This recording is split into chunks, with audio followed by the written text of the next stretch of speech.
sɔgɔlen bɛ an n'a ni waati kɛrɛnkɛrɛnnen na aw bɛɛ ni su an ka bi kunnafoni la kumabaw ye k'a fɔ an bɛna kuma diɲɛ seleke 4 fara ɲɔgɔn kan jɛkulu min bɛ yen n'an b'a wele ko ONU olu ka bolofara min bɛ Mali kɔnɔ kɛlɛko bolo ma n'o bɛ wele ko MINUSMA olu ka mandat lasamali ni san 1 ye jamanadenw ye mun faamuya o san 1 farali la u ka mandat kan an bɛna kuma o kan bi don kibaru kɛnɛ kɔnɔna na o kunnafoni ani caman wɛrɛ b'an bolo ka lase aw ma fo yan fo aw sigiyɔrɔ la a walawalali o kuntigala tɛna janya tuguni.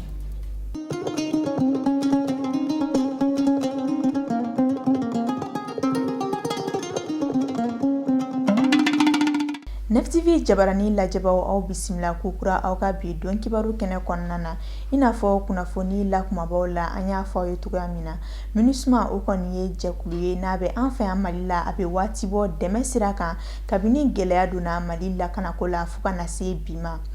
Jamana ɲɛmaaw ye bɛnkan bɔ k'a fɔ u bɛna MINUSMA maaw ka contrat ko lakuraya ni san 1 ye u ka baara dɔw bunankun kan i n'a fɔ lakanali, lafaamuyali, maaw n'u bolofɛnw lakɔlɔsili. Jamanadenw hakilina kɛra min ye an n'o lajɛ sɔɔni an ka kunnafonidilaw ka kuma galama ɲɛma. Nin y'a san 7 ye MINUSMA cɛdenw bɛ an ka jamana kɔnɔna na kabini san 2013 banbagaci wale sinsin na. Nin wagati laban in na an ka jamana ɲɛmaaw y'a laɲini ka san 1 bɔɲɔnko fara MINUSMA ka mandat kan jamanadenw ka lakana kama. Maa dɔw ka fɔ la nafaba de bɛ MINUSMA na an ka jamana kɔnɔna na nka ko jamana kɔnɔdenw ka kan ka ɲininka u hakilina na fɔlɔ walama ka ɲɛfɔli kɛ u ye. Bɛɛ n'i ka faamuyali cogoya don fɛn min ye diɲɛ jɛkulubaw ka tɔn sigilen ninnu ye n'a dɔ ye MINUSMA ye a nafa b'an kan faamuyali n'a cogoyaw de bɛ se ka kɛ ko wɛrɛ ye mɔgɔw bolo sinon ne kɔni fɛ n'i y'a dan ne ma hali san 1 ka dɔgɔ ka ko la parce que an ka jamana a ɲagaminen bɛ sira caman fɛ a ɲɛnabɔbaga caman ta anw yɛrɛ ye dɛ diɲɛ jɛkuluba ninnu de y'a ɲɛnabɔbaga ye Nations Unies n'a ɲɔgɔnnaw mais comme kuma bɛ MINUSMA de kan fɛn min y'u ka mandat ye n'a bɛ ka renouveler ne fɛ ko ɲɛnama don n ye hakilina minnu fɔ nin k'a da olu kan ani jamana basigili sababu k'a da o yɛrɛ dɔrɔn kan u kan k'a renouveler o ye ne ka hakilina ye. Ne bolo ni dɔ bɛ fara ni organisation nationale mɔgɔ international mɔgɔ ninnu ka mana kan ne hakili la u kan ka na bɔ a kalama au moins quoi parce que ne hakili b'a la très bien waati kɛra MINUSMA ka problème cayara kosɛbɛ Mali la jusqu'à ce que mɔgɔ dɔw ko k'u kan ka intervenir fɛn dɔw la k'u man ka intervenir fɛn dɔw la parce que u bɛ yan nɔ mais an t'a dɔn u kan ka intervenir ko minnu na donc ni députés ni an ka autorités de b'a kuma discuter mais i b'a sɔrɔ population tɛ foyi kalama u ka mandat la donc ne bolo u kan k'olu yɔrɔ éclairci an ye pour que ka na bɔ a kalama u bɛ yan mun kama voilà donc n'o kɔni kɛra donc o bɛ diya n ye kosɛbɛ sinon moi quand même personnellement je suis pas contre eux parce que ne b'a dɔn anw yɛrɛ ka mɔgɔ dɔw bɛ MINUSMA na i n'a fɔ jamana wɛrɛ mɔgɔw b'a la an ka mɔgɔw bɛ taa intervenir jamana wɛrɛ la kama jamana wɛrɛ la i n'a fɔ jamana wɛrɛ fɛnɛ mɔgɔw bɛ na intervenir an ka jamana la donc c'est une organisation internationale je suis pas contre eux mais quand même a ka di ne kɔni n'u ka mandat bɛ prolonger u k'u ka baara yɛrɛ fɔ an ye quoi u bɛ yan mission min kama n'o y'a sɔrɔ u bɛ yan intervention de kama ou bien n'o y'a sɔrɔ u bɛ yan nɔ ka don an ni juguw de cɛ en tout cas u bɛ yan mun kɔni kama u k'o fɔ an ye. Maa caman fana ka laɲini ye MINUSMA ka taa ka bɔ an ka jamana kɔnɔ ka da kun caman kan. Ja date prolonger la parce que an ka jamana yɛrɛ t'a dɔn k'anw bɛ yen n'an bɛ jamanadenw de don bon jamana ɲɛmɔgɔw bɛ décision ta jamanadenw ka hakilina tɛ ɲini k'a dɔn bon aw kan ka jamanadenw de ka hakilina dɔn parce que aw tɛ ka yiriw mara aw bɛ ka adamadenw de mara aw tɛ se ka décision ta jamana kunkanko la aw bɛ ka minnu ɲininka k'a sɔrɔ an m'olu ka hakilina ɲini ka dɔn même n'olu y'u ka hakilina fɔ a tɛ k'olu ta ye bon donc k'a fɔ ko an bɛna kuma wɛrɛ sɔrɔ k'a fɔ nin fɛnkɛ la vraiment kuma wɛrɛ t'an bolo la MINUSMA ka ko nin an t'a dɔn u nakun yɛrɛ fɛn min an t'a dɔn parce que MINUSMA nalen bɛ ka n'i sigi sud la nɔ mankan tɛ sud la nɔ mankan bɛ nord de la MINUSMA kan ka sigi nord de la ka se ka baara kɛ yen nɔ diɲɛ don o don mɔgɔw bɛ ka sa mɔgɔ kelen tɛ mɔgɔ fila tɛ mɔgɔw bɛ ka sa 100 yirikaw bon diɲɛ don o don ko kelen vraiment finalement an yɛrɛ t'a dɔn an bɛ min yɛrɛ kɛ tugun an t'a dɔn an bɛ min yɛrɛ kɛ tugun mais jamana ɲɛmɔgɔw de b'a dɔn MINUSMA bɛ yan kun min na u bɛ ka baara kɛ kun min na olu de b'a dɔn. An balimaw bɛ ka sa u tɛ ka se ka sɛnɛ kɛ an yɛrɛ balimaw dɔw nana yɛrɛ tayɔrɔ foyi t'u la u sigilen don garaba la tayɔrɔ foyi t'u la MINUSMA mɔgɔw ko nana an dɛmɛ ne kama n'u nana an dɛmɛ ne kama an ka mɔgɔw bɛ ka sa nɔra kun jumɛn na an ka sɔrɔsiw bɛ ka sa kun jumɛn na nafa foyi t'olu nana an fɛ yen nafa foyi t'u nana ni mɔgɔw nana ni nana mɔgɔw kɔni dɛmɛ kɔni an ka mɔgɔ man ka sa ten an ka mɔgɔ tɛ sɛnɛ kɛ tɛ se ka bɔ hali n'i bɔra a den a 50 mètres i b'i faga nafa jumɛn b'o la aw ko k'aw nana mɔgɔw gardeli la k'aw nana mɔgɔ dɛmɛli la an mɛ n'i bɔra i ka du na 200 mètres bɛɛ faga i bɛna t'i biri k'i bɛ sɛnɛ kɛ u b'i faga an ka sɔrɔsi mana bɔ ka taa u b'i faga nafa tɛ misilima mɔgɔw na la an n'u tara b'a ka d'anw ye. Ko mana kɛ cogo o cogo bɛɛ ni hakilina de don nka nin ko in ka kan ka filɛ ji ɲama jɔlen na. Samiya waati fɛnɛ ye kamanagan waatiba ye Bamakɔ n'a lamini bɛɛ kɔnɔna na. Bamakɔ sigida ɲɛmaw y'a jira k'a fɔ k'u ye labɛn dɔw sabati yaasa caman bɛ se ka bɔ togoya min na ji ka tiɲɛni nɔ la. O labɛn ninnu dɔw ye ka fonse dingɛw bɔ ni k'u kɔnɔw saniya ani fɛnɛ ka maaw lafaamuya maa minnu n'olu sigilen bɛ faratimayɔrɔw la. Idrissa Badimi a ye mun sɔrɔ an ye Bamakɔ maire dɔw yɔrɔ an ka ɲɛmada o fɛ. Samiya mana se dabe dɔw ye nka sunɔgɔ t'u ye ka sabu kɛ ji kasaraw ye. An ka sigida lakanabaw n'o ye maires ye olu dɔw y'a jira k'a fɔ k'u kɛn bɛ ka fɛɛrɛ caman bila sen kan walasa ka ni kasara ninnu bali. Donc d'habitude an bɛ baara minnu kɛ an ye se ka fanga digi olu de kan. Donc ola ni samiya sera an bɛ caniveaux labɔ o kɔrɔ ni ji nana ji ka se ka sira sɔrɔ teliya la a ka se ka taa. Donc ɲinan ni mairie de district bolo dilen don ɲɔgɔn ma ani ka fara direction nationale de l'assainissement n'o ye ministère ye. Donc hukumu kɔnɔna na ɲinan programme fanba talen bɛ olu fɛ.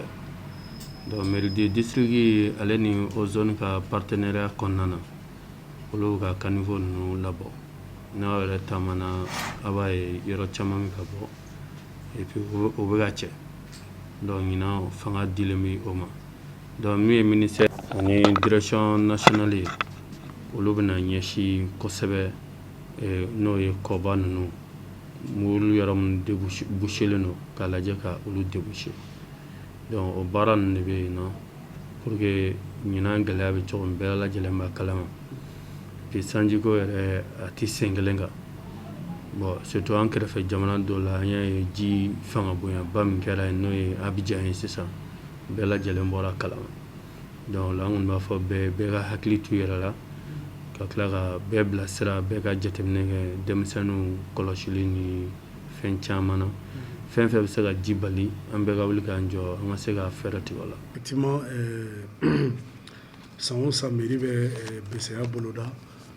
samiya donda wagati ninnu na pour que ka se ka a jɔyɔrɔ min ye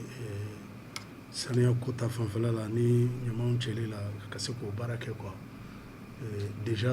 ne bɛ se k'a fɔ ko anw y'a baara daminɛ ka ban ni yaalala quartier kɔnɔna la dɔɔni i yɛrɛ i b'a ye k'a fɔ bon vraiment fossés labɔlen don fan caman quoi quartier caman na an b'a labɔ an bɛ tila ka ɲamaw cɛ an bɛ taa lafili k'an ka taa bɔ yɔrɔ min na quoi. Maa ka laɲini tɛ kasara ye nka n'a ma ɲɛ k'a kɛra k'u kɛn bɛ k'o fana ɲɛsigi. An ala deli tɛ ji ka tiɲɛni kɛ mais projets de bɛ hakilinaw de bɛ yen nɔ ni nin kɛra yala mun bɛ kɛ. O la programme dɔ b'an fɛ n'an b'a fɔ ma programme PGRCI olu ye comité dɔw sigi. Donc minnu bɛ mɔgɔw lasɔmi ji bɛ lahala min na n'an ma farati ɲinan tiɲɛni min kɛ o commission kɔnɔ protection civile mɔgɔw b'a la météo mɔgɔw b'a la policiers b'a la ka fara mairie kan ani technicien caman. Donc lasɔmini o baaraw bolo dalen don. O fana kɔfɛ tuguni n'a nana kɛ mun de kan ka kɛ ka ɲɛsin mɔgɔw ma service développement social olu fana ka wulikajɔ caman bi o kɔnɔna na ka fara autorités yɛrɛ fana kan. Mais an ala deli a kana kɛ de o de ka fisa an ma kosɛbɛ ka tɛmɛ a kɛli kan. Sabula n'i y'a ye na mɔgɔ dɛmɛ o k'a sɔrɔ degun t'i kan o de ka fisa ni dɛmɛ ɲinini. Dɔ da sera ko gɛlɛya caman de b'u kan sigida sanuya la fo ka taa se musakakow ma. Baara min don a man nɔgɔn quoi, baara ka gɛlɛn a ka gɛlɛn ka da sababu caman kan. Bamakɔ bonyara Bamakɔ fara surtout commune 2 n'i y'a ta k'a lajɛ commune 2 kɔnɔna la jama hakɛ min bɛ na o de ka bon dans la journée tile kɔnɔna la après u bɛ taa u ka sigidaw la quoi. Caman mina mɔgɔ min bɛna baara la a bɛ mɔgɔ miliyɔn heli ka bɔ commune 2 kɔnɔ u bɛna baaraw kɛ u bɛ commune nɔgɔ ensuite u bɛ taa u ka yɔrɔw la quoi. Bon o ye degun belebeleba ye an kan min bɛ baara gɛlɛya an bolo. gɛlɛya yɔrɔ dɔ fana ye yɔrɔ jumɛn ye minnu bɛ yen nɔ n'u kɛlen bɛ k'u ka wuluwulujiw sen ka wuluwulujiw bɔ k'a bila fossé kɔnɔnaw la o ye gɛlɛya belebeleba dɔ ye an kan n'i ye an ka sigida ta k'a lajɛ i bɛ taa sɔrɔ 80% a bɛɛ ka wuluwuluji bɔlen don ka bila fossé kɔnɔnaw la donc fossé tɛ se ka si sɔrɔ o la yɔrɔ tɛ se ka jɛya tant que o bɛ ka kɛ yɔrɔ tɛ se ka jɛya quoi o yɔrɔ min filɛ nin ye fo solution de ka sɔrɔ o la pour que o ka se ka dabila ka wuluwuluji bɔ ka bila fossé kɔnɔna la a cɛ ka jugu quoi a man kan a ti bɛn Bamakɔ kelen bɛ cogo dɔ la bi n'i wulila k'i b'o kɛlɛ kɛ mɔgɔw bɛ wuli u b'a fɔ k'i bɛ ka taa bin mɔgɔw kan alors que a bɛ tɛmɛ mɔgɔw yɛrɛ ka kɛnɛya sira fɛ mais mɔgɔ caman bɛ yen nɔ u t'a faamuya an bɛ mɔgɔw la sensibiliser a la pour que vraiment u k'a dɔn k'a fɔ o wale min don wale ɲuman tɛ a ka dabila fossé fitinin ninnu caniveau denni ninnu olu bɛ anw ka charge kan mais bibi in na o gɛlɛya fɛnɛ o ban an kan ka se k'a labɔ ka kɛ an sago ye i bɛ taa sɔrɔ mɔgɔw kɛlen bɛ ka kiosques ni fɛnw sigi a kan n'i ye ɲininkali kɛ u b'a fɔ ko mɔgɔ wɛrɛ ta baara kɛ ko mairie de don mairie tɛ nin bɛɛ kɛ koyi ka kiosque ta ka taa sigi fossé kan mairie tɛ nin bɛɛ kɛ mais a bɛɛ tulu bɛ ta ka da mairie kun donc n'an bɛ yan nɔ population ka fɛn kɔnɔna la hukumu kɔnɔna la an bɛ mɔgɔw la faamuya kan dɔɔni ka taa a ma nɔgɔn sinon o min filɛ nin ye o ye gɛlɛyaba dɔ ye ka se an ma parce que ni kiosque sigira a b'an ka fossé dégrader caniveau bɛ tiɲɛ blocage bɛ na alors ji tɛ se ka tɛmɛ i y'a bɔ i y'a sanuya cogo cogo ji tɛ se ka tɛmɛ o ye gɛlɛya dɔ y'an kan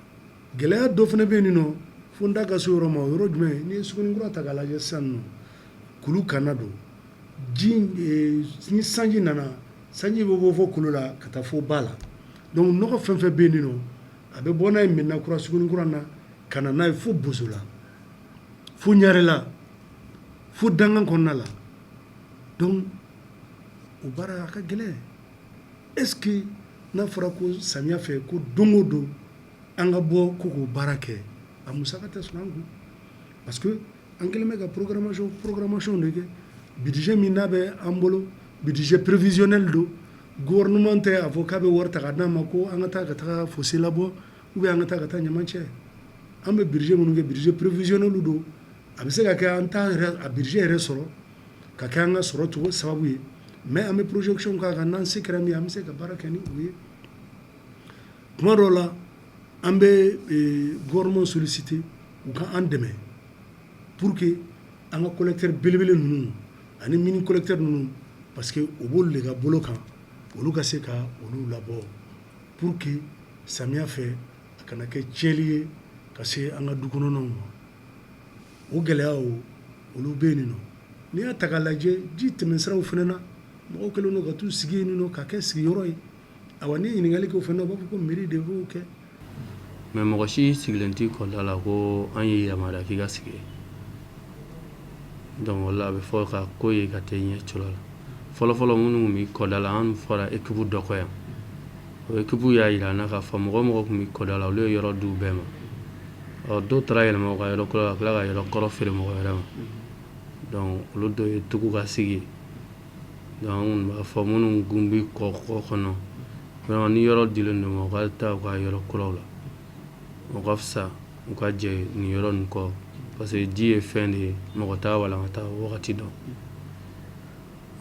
minnu fana bɛ kuluda kɛrɛfɛ Bamakɔ yan bi mɔgɔ tɛ se ka fɔ i b'o question yɛrɛ poser ko mɔgɔ bɛ kuluda kɛrɛfɛ i b'a fɔ de mɔgɔw bɛ kulu sanfɛ an bɛ don min na i ko bi mɔgɔw kɔni sigilen bɛ kulu yɛrɛ de sanfɛ donc o la an bɛ dugawu de kɛ ni fanga kɔni ma mɔgɔ yamaruya ka sigi yɔrɔ min sigiyɔrɔ tɛ bamananw ko bolokɔni den kelen tɛ bɛlɛ ta maire ninnu ye wele bila jamanaden bɛɛ lajɛlen ma an ka jɛ k'an bolo di ɲɔgɔn ma kɛwale jugu minnu bɛ na ni ji kasara ye an k'olu dabila walasa an k'an yɛrɛ lakana ka maa wɛrɛ lakana k'a fɔ an bɛɛ k'an kɛwale falen dɔrɔn ji kɔni ye ji de ye a bɛ ala de bolo quantité min bɛ na maa si t'a dɔn mais n'an y'an kɛwale falen a ka ca la an mago bɛ fɛn caman na o bɛ ɲɛ sɔrɔ e ka sanji to sen na k'i ka ɲaman barigon ta ka taa bila ɲaman na ji bɛ bɔ n'a ye da la a bɛ taa n'a ye maa wɛrɛ de da la n'a tor'o la a bɛ bɔ maa wɛrɛ fana bɛ ka taa bila kɔfɛ o fana bɛ o tigi fana dala ka na e fana dala donc la an bɛɛ k'an kɛcogo falen pour que olu bɛ se ka bali n'i ye ɲama di ji ma n'a ma se ka taa n'a ye ji bɛ segin ka na fɛn wɛrɛ ta i ka so kɔnɔ min fanga ka bon ni ɲama ye a kɔlɔlɔw bɛ na o ye bana jugu ye o banaw fana o ordonnance san n'a hakili la o ka wari ka ca ka tɛmɛ ɲama bɔn wari kan fo population ka dɔn k'a fɔ ko mairie kelen tɛ se ka nin baara in kɛ mairie kelen tɛ se ka kɛ o parce que an bɛ jɛ de an bɛɛ de ye mairie ye mairie y'an bɛɛ de jɛ ye donc an ka jɛ k'an bolo di ɲɔgɔn ma ka dɔn k'a fɔ mairie kelen tɛ se ka nin baara kɛ mais an ka fara mairie kan ka mairie dɛmɛ k'a kɛ association dɔw bɛ yen olu y'a faamuya u bɛ yɔrɔ sanuya n'u ye yɔrɔ sanuya u bɛ se ka na an ma ko bon an kɔni anw ye nin kɛ mais an b'a ɲini aw fɛ a ka fɛɛrɛ kɛ ka nɔgɔ cɛ ka bɔ an da la an bɛna an bɛ mobiliw ta an bɛ mobiliw ɲini an bɛna nɔgɔ doni an bɛ taa n'a ye bon n'an bɛɛ bɛ jɛ ka fara k'an bolo di ɲɔgɔn ma moi je crois que baara in bɛ ɲa a ɲininen bɛ jamanaden bɛɛ lajɛlen fɛ an k'an ka sigida ɲɛmaaw lamɛn walasa an bɛ se ka kisi ka bɔ kasara jugu ma samiya fɛ an b'a fɔ ala ka samiyaji o kɔni ye ɲuman d'an ma ni ka ji tiɲɛni nɔ k'o dɔgɔya kosɛbɛ o tɛmɛnen kɔ ka bɔ yen an b'an kunda sisan mali kɔkana kibaruyaw kan an ka bi diɲɛ seleke 4 kunnafoniyaw bɛna daminɛ Nouakchott la Mauritanie jamana kan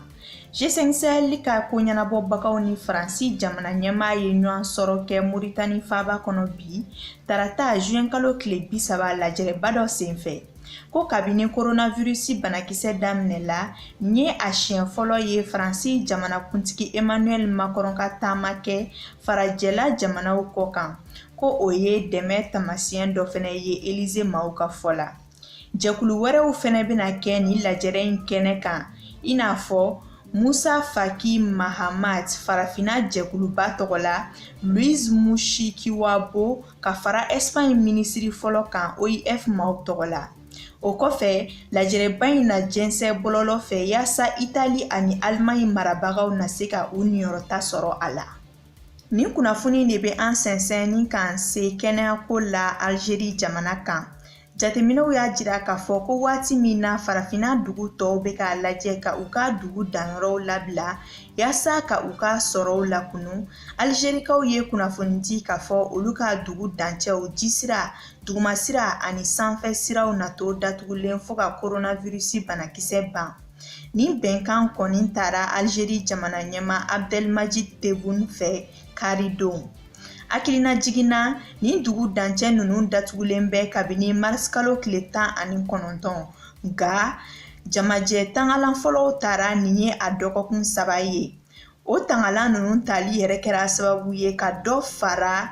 banakisɛ in jɛnsɛli kan jamana kɔnɔna na jamana marabagaw ka fɔ la a kun ye tangalan ninnu labatolibaliya de ye o de ye seere ye jamana kuntigi Abdelmadjid Tebboune ka nin bɛnkan ko in ye san 60 yɛrɛma hɔrɔnya sɔrɔlen kɔ Kongo musow jɔyɔrɔ bɛ min kunnafoni nasiraw la a jirala k'a fɔ ko Kongokaw ka yɛrɛma hɔrɔnya ta waati 1960 san muso kelen dɔrɔn de tun bɛ yen min sera ka don dugumakalan na Sophie Kanza ale de fɛnɛ kɛra Kongo minisiri musoma fɔlɔ ye PNUD maaw ka fɔ la ko hali ni bi musow bɛ ka caya ɲɛmɔgɔ kunda ko muso 65 bɔɲɔgɔnkɔ si ma kalan musow ka yɛrɛma hɔrɔnya kɛlɛbagaw Kongo jamana kɔnɔna na olu bolo sira tɔ ka jan hali ni caman kɛra kabini yɛrɛma hɔrɔnya ta waati kana se bi ma an ka bi diɲɛ seleke 4 kibaruyaw bɛna kuncɛ Faransi dugukolo kan san 3 tɛmɛnen kɔ baara sidɔnbali min koɲɛ ye mankanba bɔ kalata waati kiiri kɔni nana bin François Fillon kan ni san 2 datuguli ye san 5 kaso kan Paris mɔgɔ ladilan kiiribo ye jalaki bin a kan k'a fɔ ko a ma kɛ maa ladegeta ye ko wa k'a y'a bila kun jɛ premier ministriya jɔyɔrɔ la François Fillon furumuso fana ɲangila ni san 3 ye ko ni ɲangili ninnu kɛra kamanagankoba ye parti républicain maaw bolo Faransi jamana kan. Aw minnu tɛ sɛgɛn n'aw tɛ ɲina an filɛli la don o don ni ne bɛ dansi aw ka bi dɔn kibaru kɛnɛ kɔnɔna la min lasera aw ma fasirijama bɛɛ ka cɛsiri kɔnɔna na bi tarata don juin kalo tile 30 ala ka bɛn ani kelenya ko sinsin an ka ban maliba kɔnɔna na ala k'an bɔ su la